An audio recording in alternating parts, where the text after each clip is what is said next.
There we go, everyone. That's another week and another win. 2 wins in a row for Southampton, and as you can tell, I am very, very pleased with this. This game, I actually predicted the final score, if you didn't know, from the title and from the fact that you probably clicked on this video because you like football. It was ended up 1 to Huddersfield Town, but 3 to Southampton FC, and yeah, I predicted that. I'm really proud to say that. I mean, I'm not proud to say that I predicted that we concede, but we did concede, and that's just what happens. But we won 3-1. That was my prediction. So really, I should have bet on it, but I'm not a betting man, really. I'm not that big on it. So never mind. This game. What can I say? We definitely started better than we finished, or at least we started better. We had the whole first half of brilliance, and then the start of the second half, at least, was pretty terrible. Well, not pretty terrible, but it just wasn't good enough. But we made up for that with the final spell. We got a third goal out of nothing, really. But then our defence shored up, and we actually looked really strong defensively against the Huddersfield, who were pressing everything onto us. So I'm quite happy about how the game ran in total. We kind of learnt from the second half and how they developed their play, and it just took a little bit of time for us to learn from it. And then we got how they were playing, pushed more defenders back, and it was really, really, really great. So yeah, so things I can talk about in this game. The squad looked a bit weird to me, just because we had a couple of players in that I didn't expect to be in the squad. We had Yoshida staying on, which I was really happy about. Last week I wasn't too sure about him against Arsenal, but I'm glad he stayed on for reasons I will go into later. We had Obafemi on the bench, which is nice to see. We also had Ramsey, who's a right back, who's 18 years old. Now the thing with Ramsey was, I was really happy he was in the squad, so I was looking forward to seeing another young player come through, like as a last-minute substitution or whatever. But in the end, we ended up subbing off Valerie, our right back, for Stevens, and it was kind of disappointing for me, that fact, because I think I kind of know why we didn't do it, and that was because it wasn't at the end of the game, really. It was halfway through the second half where we were still under the cosh of it. Valerie had already gotten a yellow card. It was just like we can't really be bringing on this inexperienced player, which is a shame because at that point it was I can't remember if it was 3-1 at that point, but it might have been. So it's a shame not to see Ramsey come on. But oh well, we got Stevens in, and Stevens looked solid when he came back on, so it was all right. But he did get a yellow card, pretty sharpish as well. So we brought on Stevens to protect Valerie from his yellow card, and he immediately gets a yellow card. Kind of disappointing there. But like the squad looked brilliant. It was unchanged from last week, at least in terms of the starting lineup. It was a shame not to see Charlie Austin come on for any part of the game, considering how well he impacted the game when he came on as a sub against Arsenal. Haven't seen Gabbiadini in the squad for a couple of weeks. I'm worried about him. I don't know if he's injured or if it's just that he's being left out. I understand if we lose him like in the transfer window, but I don't really want to because he's a good player on his day. And he pretty much saved us from relegation last season with that goal against Swansea.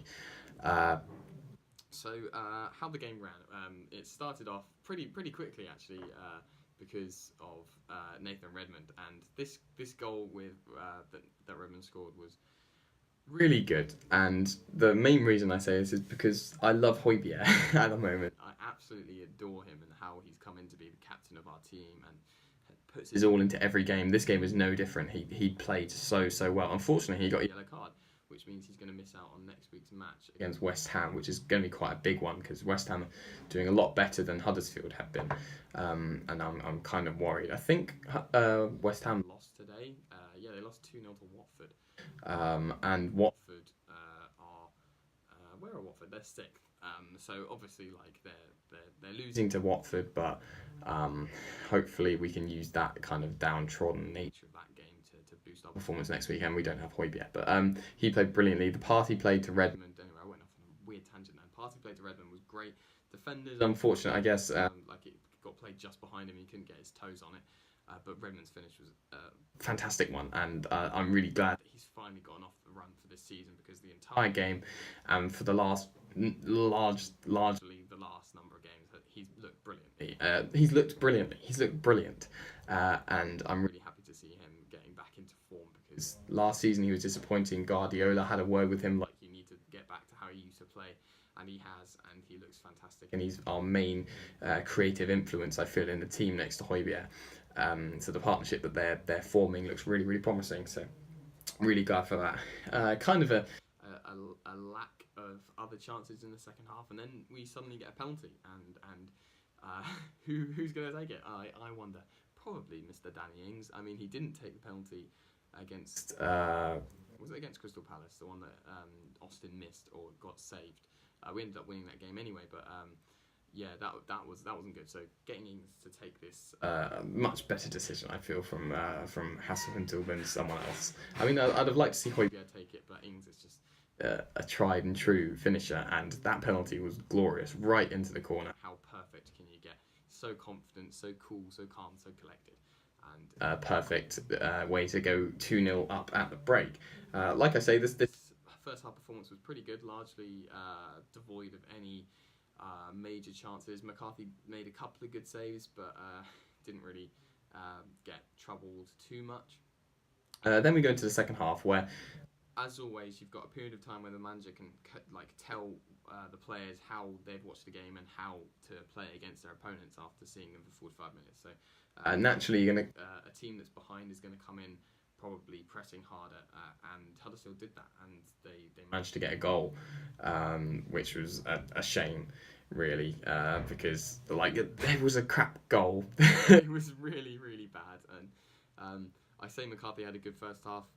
Dad and I were saying he looked really slow, and don't know if it was his vision or stuff, because he did get hit on the head by like a stray elbow or foot in like a corner scuffle, which was a shame. It didn't look like too much, but obviously, like, if it hit him in the eye, that could impact his vision. I'm not trying to make excuses because we won the game in the end, but I feel like we should defend that kind of shot. It goes right through two of our defenders before McCarthy gets wrong-footed. Obviously, McCarthy can do better with that.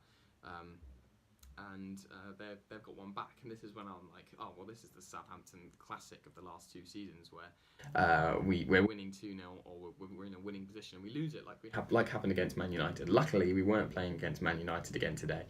We're playing against Huddersfield. No offence to them, but they've scored 3 home second half goals this entire season, 4 now, and so I was kind of worried, but at the same time, not too concerned. But we didn't look like we were getting any attacking play forwards, which is kind of terrifying in the end. Like, you're having to defend heavily, and you've got no forward runs, anything like that. You're just trying to push back. Ings is in our half the time, just sweeping up, kind of playing where you'd want Lamina to play if Lamina was playing, or Højbjerg when he's on attacking, or Redmond. So it's kind of scary, I guess. McCarthy made a couple of good saves in the second half as well, but I'll say again, he looked a bit off. There were a couple of things, bits of his movement where he just didn't seem to move right. There was a massive long lobbed ball over our defenders where he started to come out and then he backed away, kind of like Leno did last week against us, where Saints ended up winning the third goal. So I was worried about that. His position just seemed to be a bit off, but when he got called in to make good saves, he made good saves. There was a fantastic one in the second half from point blank range, which is, in my opinion, much better than Alisson's was in the Champions League.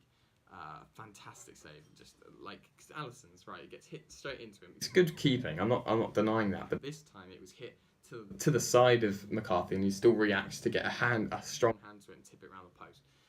Fantastic save, and I'm really happy with that one. Another, I think a couple of minutes after that, there was a really good save from close in.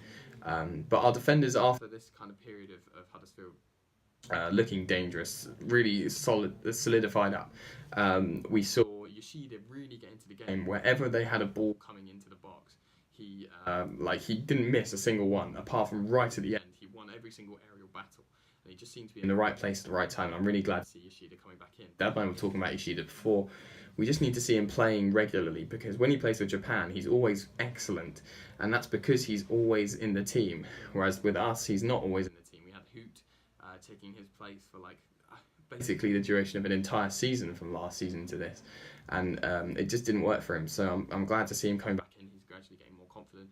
Vestergaard looked a lot better today. He was making some Van Dijk-esque runs through the middle, bring the ball up. He's getting right up behind our strikers sometimes, and it looked really promising. He's really strong. He made a couple of strange defensive runs to try and come out and halt play when we've got a retreating back line, but apart from that, he looked really solid. He's throwing himself into to try and block shots and stuff, and that's brilliant, and I'm really happy he's looking better.